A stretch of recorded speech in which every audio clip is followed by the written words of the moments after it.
bonjour. Voilà, je suis habitant de Saint-Pierre-de-Vauvray depuis une quarantaine d'années. Je suis riverain.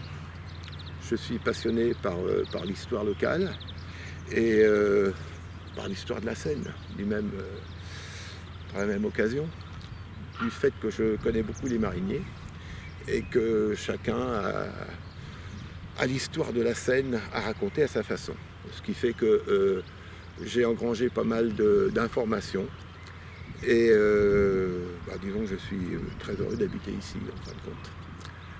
Alors voilà, Saint-Pierre est un village agréable.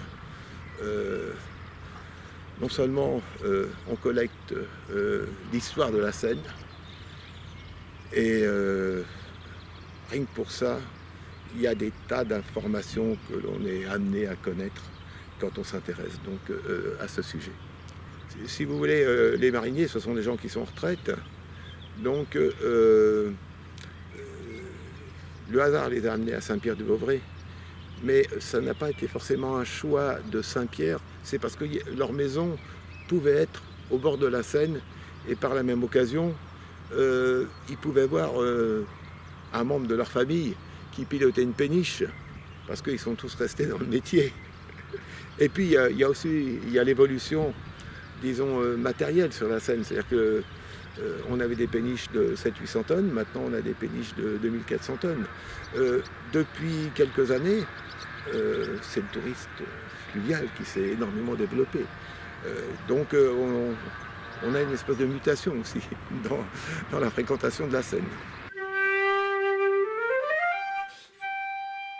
Saint-Pierre-de-Vauvray, c'est un petit village blotti entre les collines de cette grande boucle de Seine, avec des îles boisées, si particulières, parce qu'en fait, elles divisent la Seine en plusieurs bras.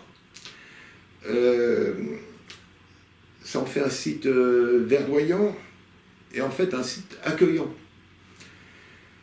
Au cours du temps, le nom de Saint-Pierre-de-Vauvray a évolué. Au départ, il s'appelait Vauvray, mais avec V-R-E-Y. Ça, c'était en 996 jusqu'en 1026. Puis Saint-Pierre du Vauvray, Saint-Père du Vauvray, Saint-Père, le Père, a été donné comme nom en 1372. Il deviendra Saint-Pierre du Vauvray en 1741. Donc le nom de Saint-Pierre du Vauvray, on l'a depuis 1741. Les conditions favorables, pêche, chasse, abri par les falaises, sur les versants des collines. Ces lieux ont toujours été stratégiques puisqu'ils conjuguent à la fois les facilités de déplacement par voie fluviale et terrestre, et aussi par d'immenses forêts qui ont donné par la suite des plaines fertiles. Les Celtes, les Romains, les Francs ont laissé des marqueurs de leur présence tout autour de la région,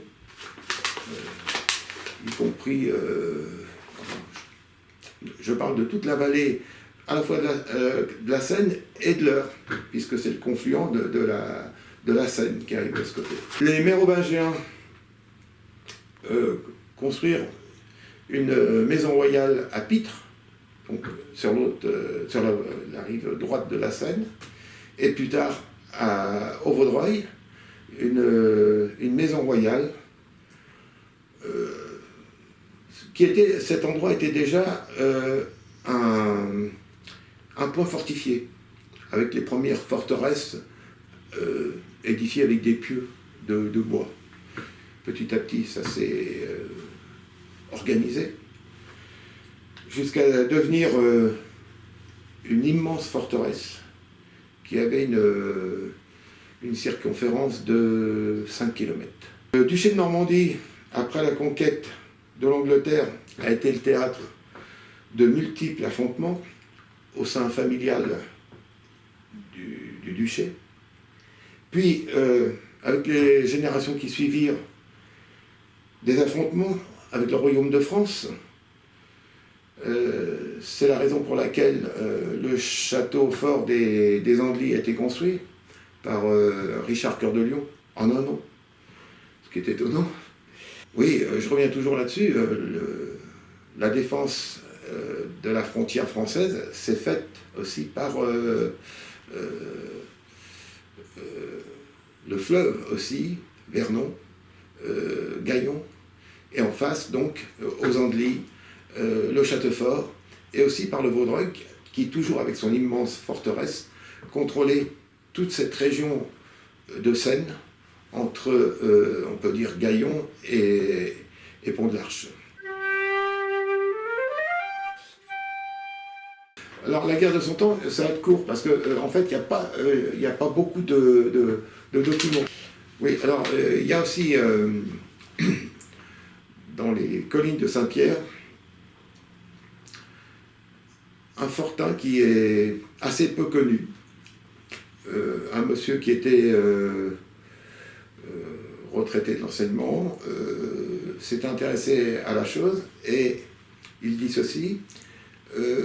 Il existe un passage à gué, il existait un passage à gué, avant que le barrage de Pose fasse son office de retenue d'eau, pour garder constamment une voie navigable, avec un système d'écluses.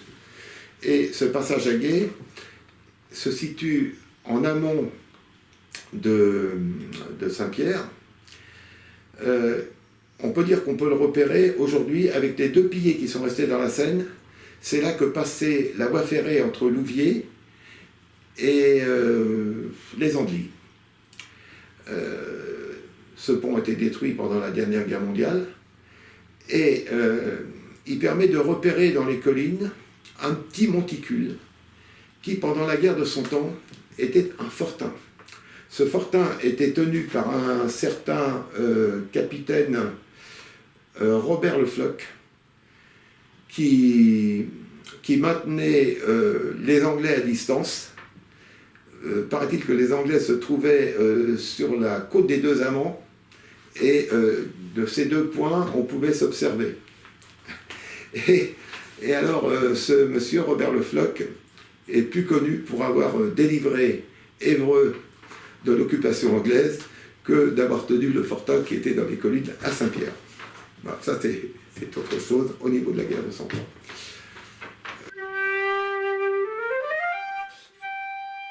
Le franchissement de la Seine à Saint-Pierre de Vauvray se faisait par un bac à péage. Et d'ailleurs, il n'était pas seul. Il y en avait un autre qui était à Muy. Muy, la liaison Muy-Venable.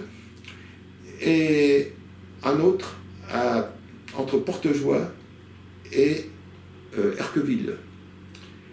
En fait, le véritable premier pont sur ce tronçon de Seine fut construit au XIIe siècle à Portejoie, en s'appuyant sur l'île qui se trouve presque en face Portejoie.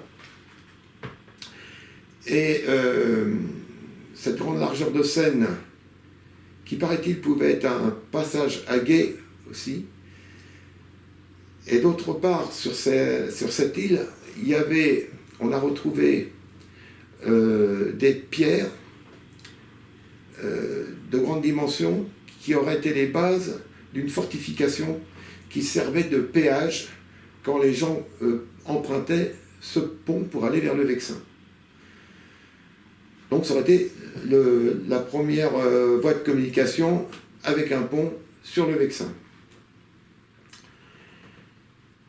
Dès 1853, la construction du pont avait été déclarée d'utilité publique. Il fut décidé et conçu sur le modèle du pont de Solferino à Paris. Le projet Boulanger accepté, on votait un emprunt de 700 000 francs pour le réaliser. Il doit se composer de 3 travées reposant sur 2 piles qui étaient au milieu de la Seine. Le tablier en métal était soutenu par 3 arches qui était en fonte. Le pont, dont des fûts à peu près identiques, tous deux prenaient appui sur l'île du bac, puisque l'île servait de relais entre les deux ponts, comme aujourd'hui d'ailleurs. L'inauguration eut lieu le 29 décembre 1861. Il gelait, la température était de -8 degrés, avec un brouillard épais. Voilà les conditions de l'inauguration de ces deux ponts. Un événement majeur qui s'est passé à Saint-Pierre-du-Vauvray le 7 février 1913, c'est l'effondrement du pont. Ce pont, long de 97 mètres, entre Saint-Pierre et l'île du Bac, était condamné par les ingénieurs de la navigation, car son tirant d'eau n'était pas suffisant par période de crue, laissant insuffisamment de place dans les périodes de haute crue pour que les péniches puissent se glisser au milieu de l'arc. Le 7 février 1913, un train de bateau composé d'un remorqueur qui s'appelait le Sambre, remorqueur à vapeur, et de 3 péniches Lector, chargées de 142 kg de sucre, suivi par le porteur, numéro 29, et le chamois, 2 péniches vides. Il faut savoir que malgré tout, ces péniches, bien qu'elles étaient ou pleines ou vides, tractées par un câble, étaient dirigées par un gouvernail. Donc chacune de ces péniches avait un équipage à bord pour rectifier éventuellement le guidage de ce convoi.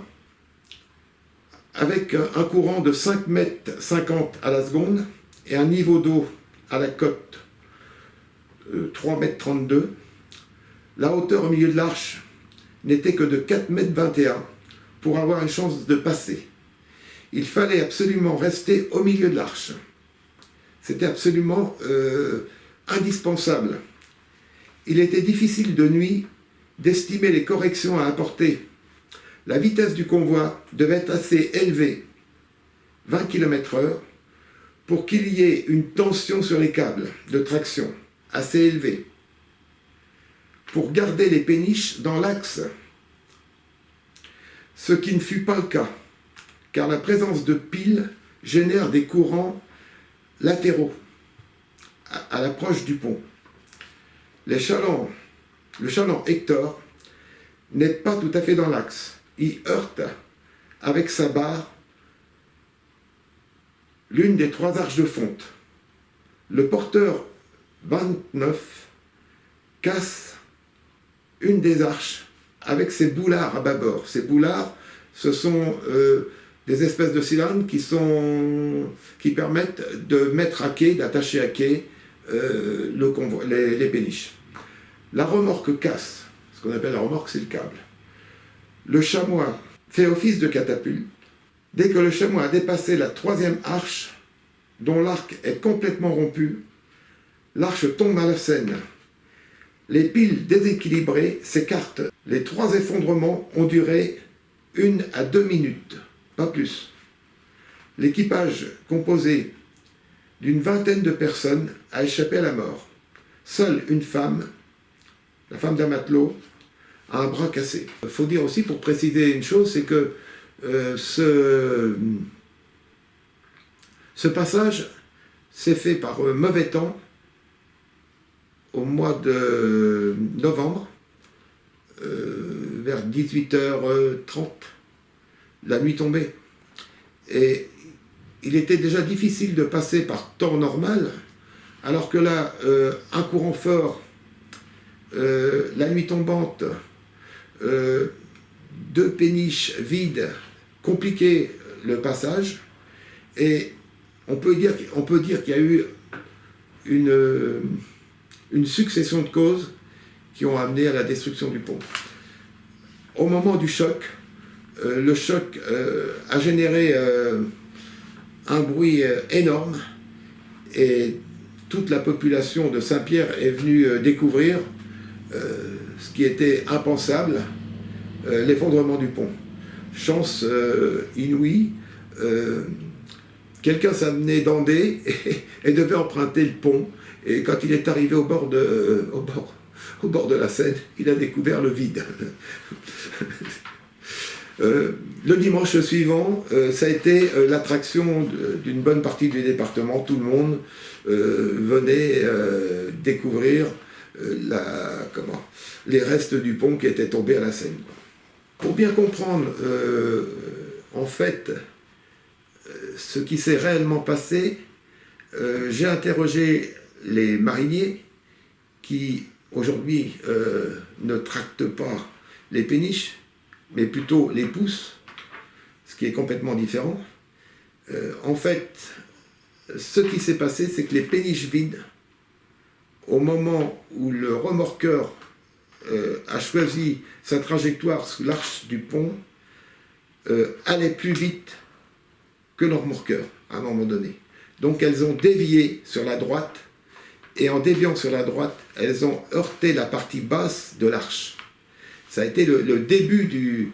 Bien entendu, en heurtant la partie basse de l'arche, la péniche a été déviée, mais elle a été à nouveau propulsée par la troisième péniche qui a servi de catapulte et qui a tapé dans le pilier et dans la partie basse de l'arche qui reposait sur ce pilier.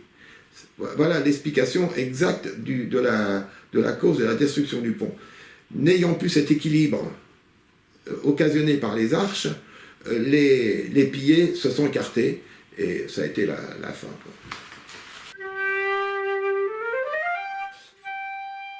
La paix est revenue. Il fallut reconstruire le pont, puisque pendant la guerre, toute la traversée se faisait par bac. Ce qui a posé énormément de problèmes pour l'usine Label, des problèmes aussi pour les ouvriers qui habitaient Andé, parce que quelquefois, l'hiver, avec le courant, c'était dangereux de traverser la Seine, donc il essayait de louer des chambres sur Saint-Pierre, ou même des maisons, mais les prix avaient tellement augmenté que c'était plus possible. Donc ça, c'était aussi un des problèmes des communes avoisinantes. Donc ce pont a été reconstruit. Il y a eu un appel d'offres qui a été lancé. On devait monter un pont à métal, et puis en fin de compte, c'est une nouvelle technique qui a fait son chemin. La technique du béton armé creux. C'était une grande innovation pour l'époque. En une seule arche. Et ce pont qui a été reconstruit était, et je crois, est encore le plus grand pont au monde en béton armé creux. C'est-à-dire que l'arche, vous pouvez passer à l'intérieur. L'arche n'est pas pleine, elle a un creux très important à l'intérieur, et un homme peut... Il y a une petite porte à chaque extrémité, et on peut traverser la Seine en passant par les arches. À cette occasion, le pont fut inauguré en 1923, et 100 coups de canon ont été tirés des collines environnantes, pour vous dire l'ambiance.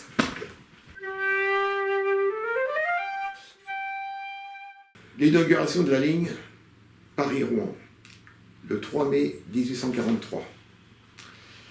Le 3 mai 1843, à 7h45 du matin, le train part de Saint-Lazare et à son bord, les deux fils de Louis-Philippe. Il est conduit par l'ingénieur britannique Joseph Loach, responsable de la construction de la ligne, parce que ce sont les Britanniques qui ont construit le chemin de fer. La locomotive et les wagons ont été fournis par William Buddicombe, industriel anglais installé à Rouen, plutôt à Sotteville exactement. Le convoi fit un arrêt à Saint-Pierre, devant la gare, où l'attendaient les officiels avec fanfare. La cérémonie s'est terminée, comme toujours, par un grand festin, un grand banquet. Et à cette époque, il fallait, dans les meilleures conditions, 15 heures pour transporter par bateau à vapeur ce que le train transportait en 4 heures. Donc c'était un grand progrès. Les archives locales aussi, quoiqu'à la mairie, je n'ai pas trouvé grand-chose là-dessus. Je l'ai lu, je crois, sur des... j'ai dû lire ça sur des anciennes revues d'historiens locaux, d'historiens amateurs locaux. Voilà. Parce que c'est pas si vieux, hein, c'est quand même en 1843. Plus de 5000 ouvriers britanniques, enfin anglais, écossais, gallois, il y a eu aussi je crois, du nord de l'Italie, des ouvriers qui sont venus. Au total, 5000 ouvriers sont venus pour construire la voie ferrée. C'était même un problème parce qu'il fallait que les communes trouvent des logements. Fallait les nourrir. C'était pas simple du tout. Il faut savoir qu'il y a eu des ouvrages vraiment remarquables. Vous avez notamment un tunnel qui a été fait pour la voie de Les Anglys, Louviers. Un tunnel remarquable. Il est très bien fait, on peut encore le voir aujourd'hui, mais peu de personnes s'y aventurent parce que l'accès est difficile. Il y a eu aussi le tunnel qui a été construit à Venable. Donc c'était quand même une opération de grande envergure. 5000 ouvriers ont travaillé, je crois, pendant 2 ans, vous voyez, à peu près. C'était des grands travaux. Un accident catastrophique qui a marqué les gens de Saint-Pierre, c'est le déraillement du train le 8 juillet 1985. Ce lundi matin, vers 8 h du matin, un train arrivant de Rouen, se dirigeant vers Paris, traverse, comme d'habitude, le village de Saint-Pierre à la vitesse de 100 km/h. La route venant d'Andé est très chargée. Les gens doivent prendre le passage à niveau. De nombreux véhicules empruntent cette voie.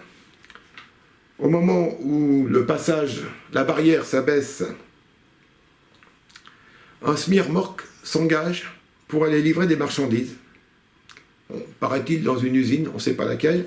Le jeune chauffeur remplaçant ne connaît pas les lieux, essaie désespérément de se dégager, mais stoppé par des voitures qu'il suivait, et il n'a pas le temps, donc il remonte dans sa cabine.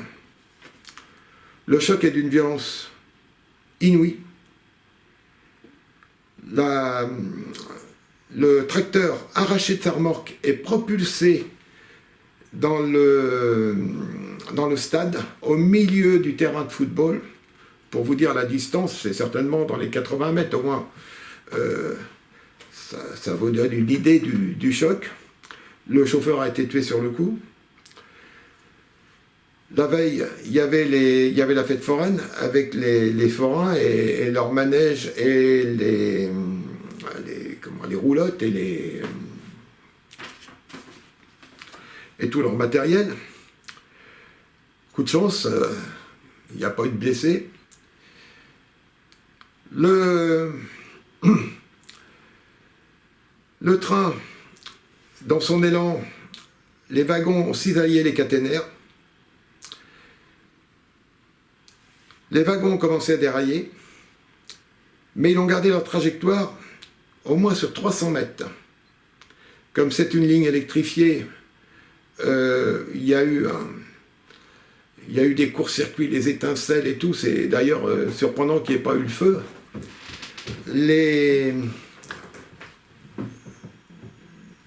L'élan était tel, parce que la locomotive, au lieu de tirer le train, elle le poussait, elle était à l'arrière, et c'est la partie la plus lourde. Mais le train était bien guidé par l'avant, donc le conducteur du train était à l'avant. Et petit à petit, les chocs absorbant la vitesse, il y a un wagon qui s'est mis en portefeuille, qui s'est enroulé autour d'un caténaire. Et là, c'est là où il y a eu les morts d'ailleurs. Les gens qui ont été dedans ont été écrasés par cette masse de ferraille qui s'est refermée comme un piège sur eux.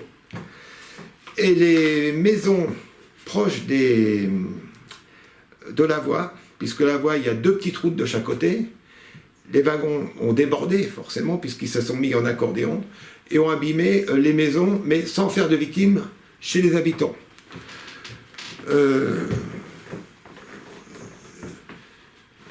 La situation est tout à fait particulière, parce que Saint-Pierre est un cul-de-sac.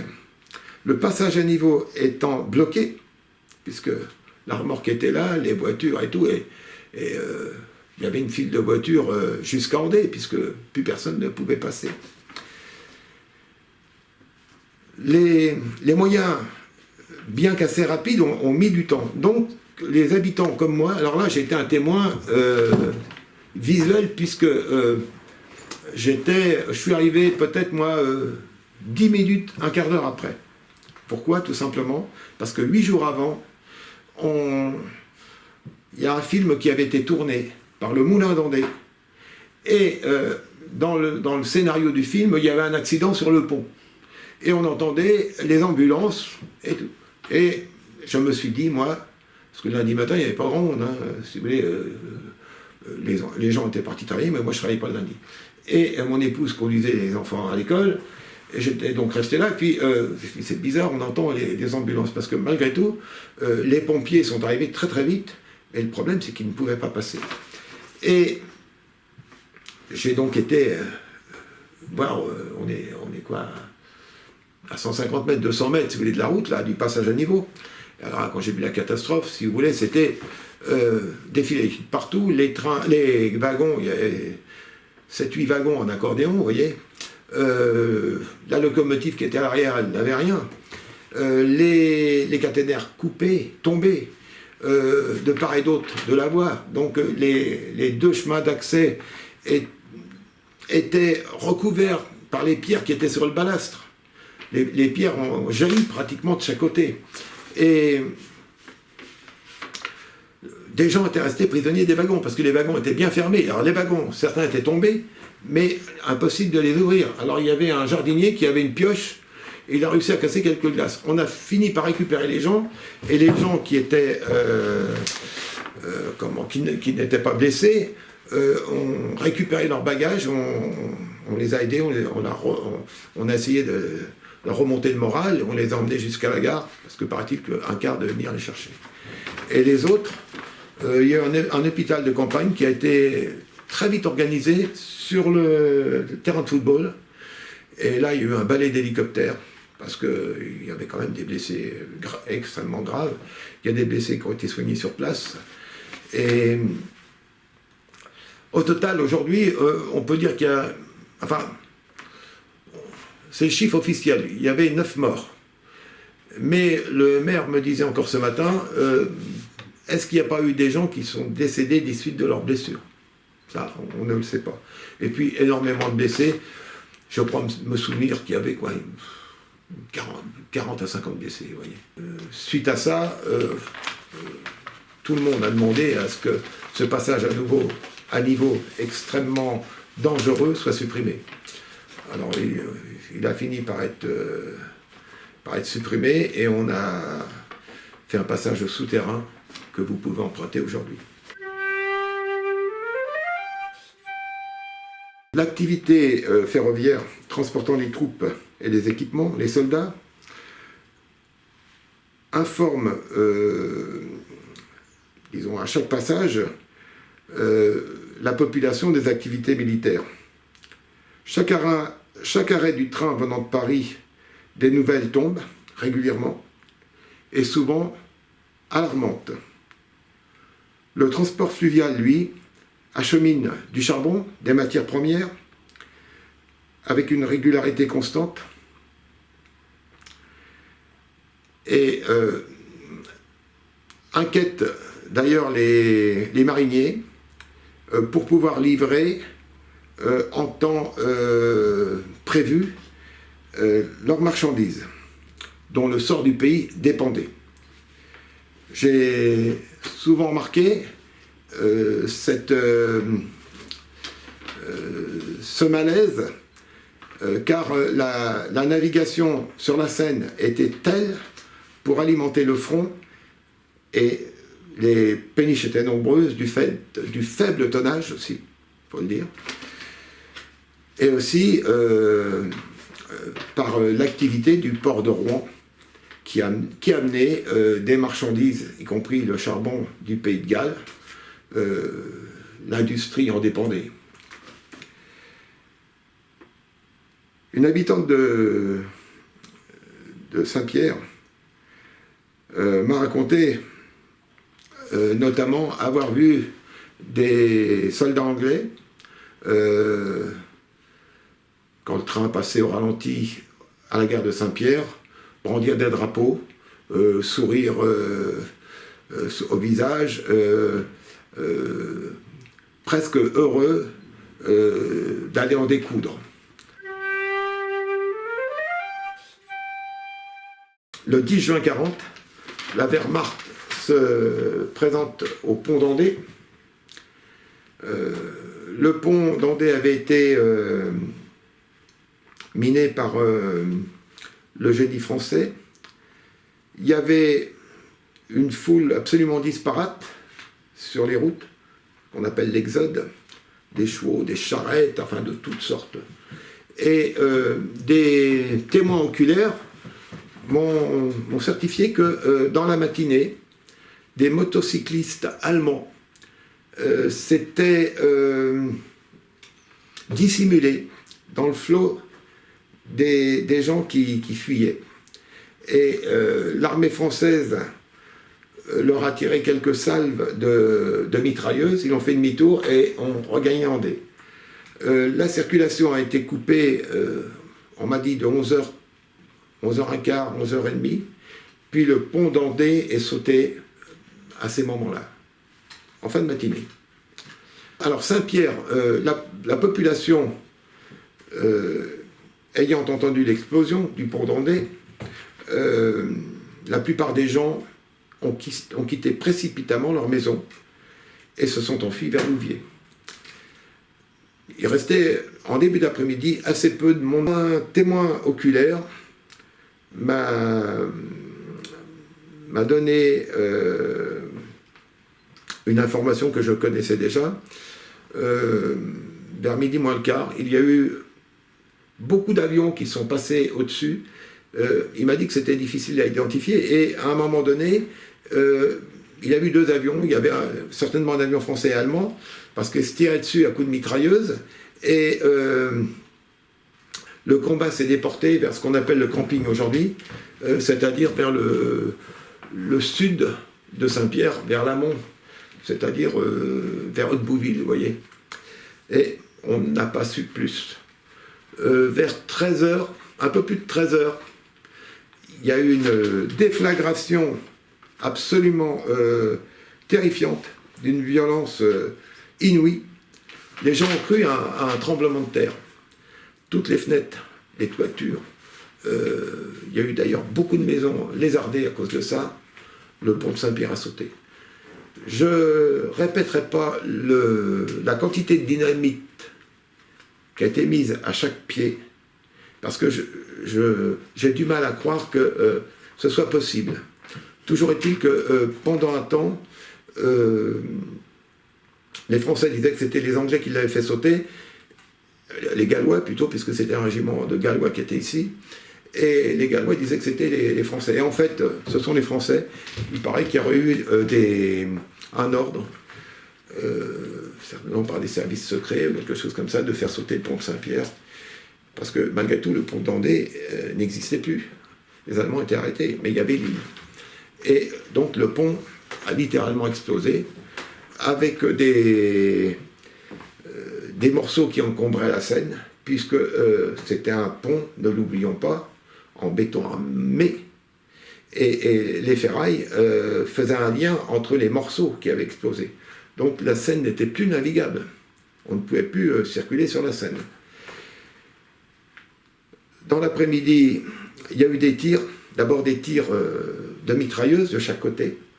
Les Allemands, paraît-il, avaient réussi à gagner l'île du Bac.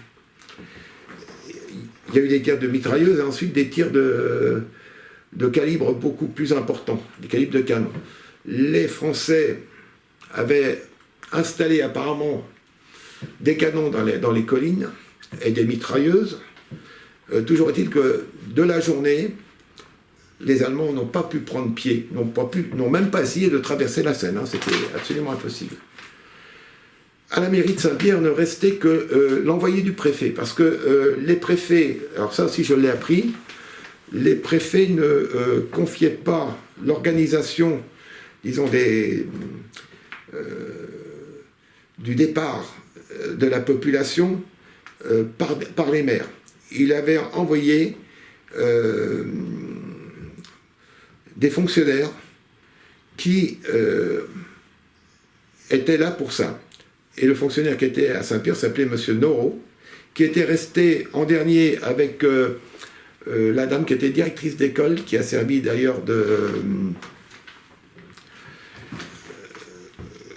secrétaire, puisqu'elle a tapé le résumé de cette journée sur un document que j'ai pu retrouver en consultant les délibérations de mairie de cette date.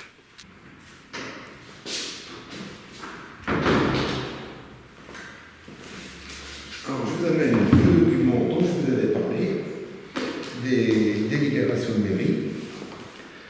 Alors, on arrive à la page.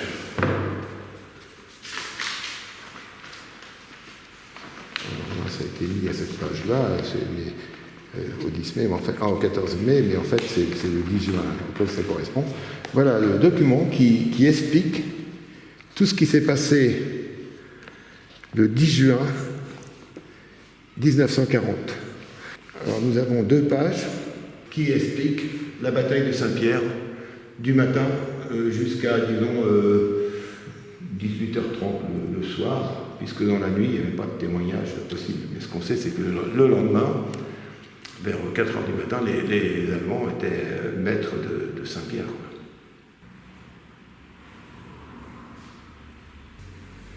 Aux environs de midi, un crépitement de mitrailleuse se fit entendre, à la tête du pont d'Andé. Les soldats de garde avaient repéré parmi les réfugiés un groupe de 4 motocyclistes allemands et les avaient accueillis par une salve efficace. Une des motocyclettes était restée sur le terrain et fut rapportée comme trophée. 1 heure après, une forte explosion nous a pris au pont d'Andé, venait de sauter. Donc à Saint-Pierre, restait pratiquement que 2 ou 3 personnes. Et dans la soirée, vers 7h du soir, 6h30, 7h du soir, les tirs étaient tellement violents d'un côté comme de l'autre, qu'il a dit, bon, bien, maintenant, ce n'est plus la peine qu'on reste là, il faut évacuer, et pratiquement tout le monde avait évacué Saint-Pierre, il ne restait plus personne. Il ne restait plus que les troupes françaises et les troupes galloises. Alors, d'après ce que j'ai pu entendre par la suite, les témoignages, il y a eu, disons, sans arrêt, quand même, une bataille violente. Et il se passe un phénomène sur la Seine que les gens qui ne sont pas riverains ne connaissent pas. C'est-à-dire que quand il y a inversion des températures, c'est que l'eau devient plus chaude que l'air, et ça se fait souvent la nuit au mois de juin, ça forme un petit nuage au-dessus de l'eau, comme un nuage de camouflage, un petit brouillard. C'est pas un nuage, c'est un brouillard, vous voyez. Et les Allemands auraient profité de cela vers 2h30, 3h du matin, pour traverser avec des pneumatiques. Sauf que le comité d'accueil était là, et je veux bien croire que ça a été très violent. À cette bataille, donc le 10 juin 1940, il y a d'abord une succession de tentatives de traversée. Et vers 3h30, 4h du matin, les Allemands ont réussi à prendre pied sur les berges de la Seine, côté rive gauche, à Saint-Pierre-du-Vauvray. Il était devenu maître de Saint-Pierre. Il faut savoir qu'il y avait pratiquement personne pour enterrer les morts. Alors les morts, il y a eu 29 morts, 11 Français, des soldats français, 8 Gallois, 10 Allemands, 5 civils. Mais, d'après ce que j'ai pu entendre, c'est que quand il y avait des tirs qui étaient faits sur la Seine en direction des pneumatiques, il y a des soldats qui seraient tombés à l'eau et qui auraient été entraînés par le courant, des soldats allemands. Alors, le chiffre des Allemands, on n'en est pas sûr du tout. Donc, officiellement, il y en a 10, mais en fait, il paraît, par des habitants qui étaient à Andé, qui maintenant ne sont plus vivants, me disaient en fait, il y en a eu certainement plus que ça. C'est pas possible qu'il ait pu traverser avec si peu de morts. Mais il fallait aussi, de leur côté, montrer qu'il était capable de faire mieux que les autochtones, les Français, quoi.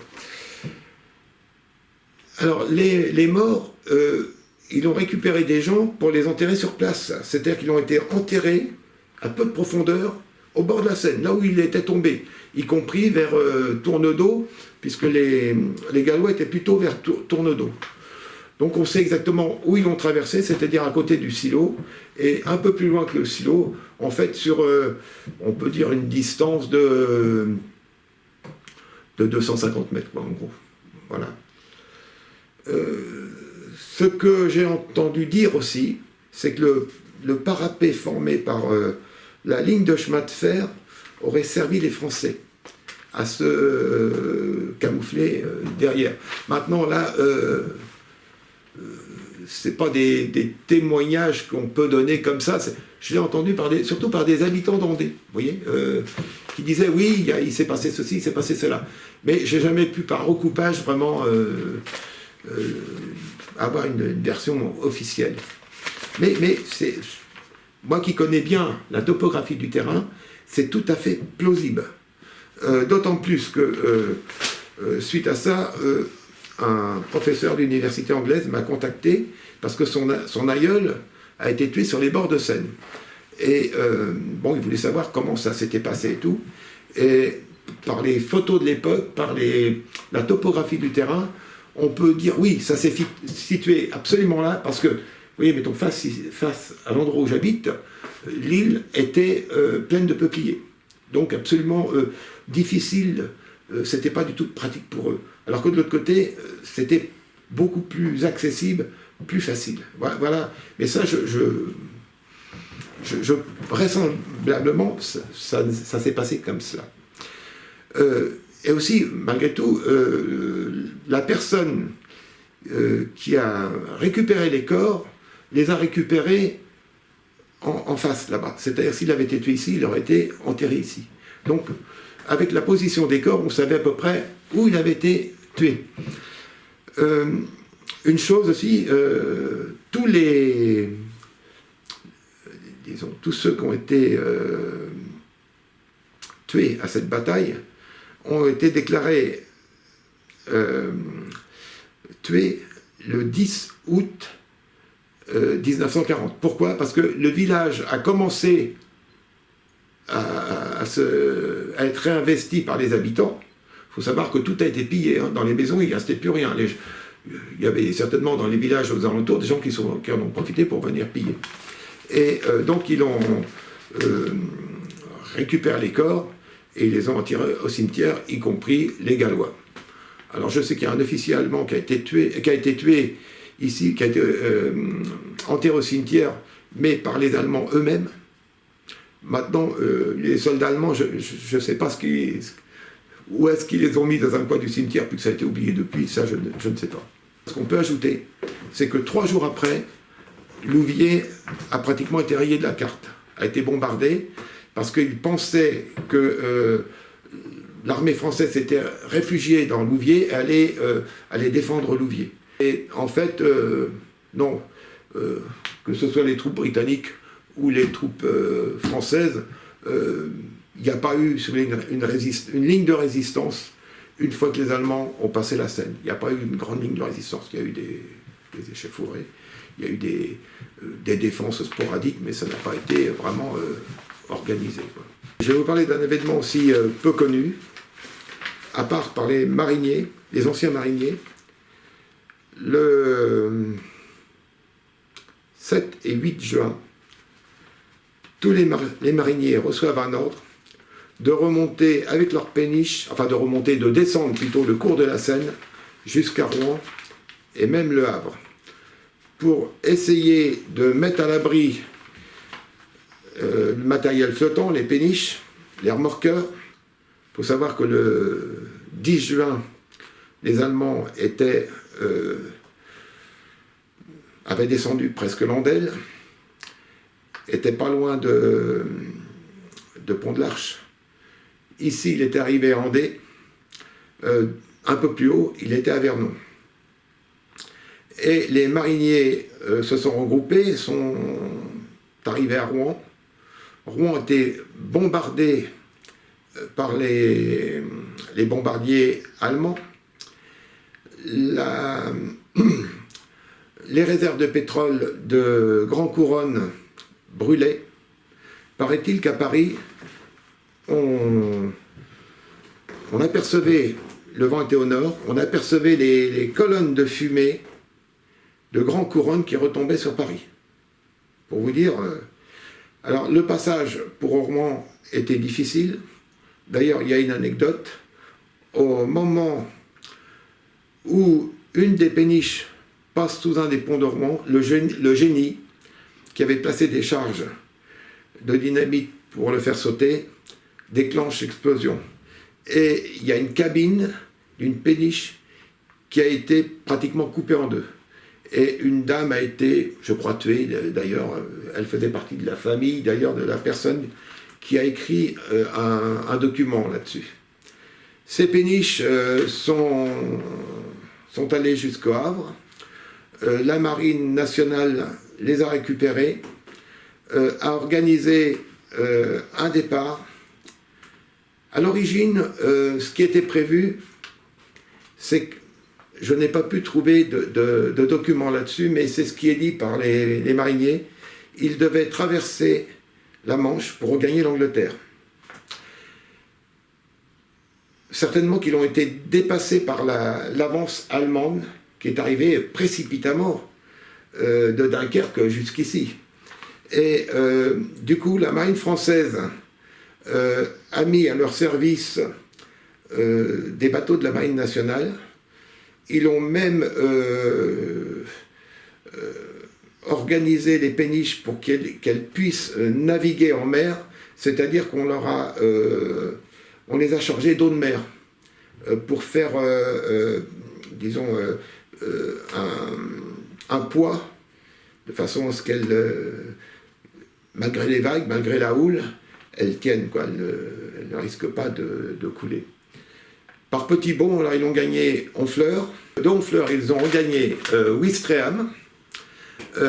Et par petits sauts de puce, ils sont arrivés jusqu'à Cherbourg.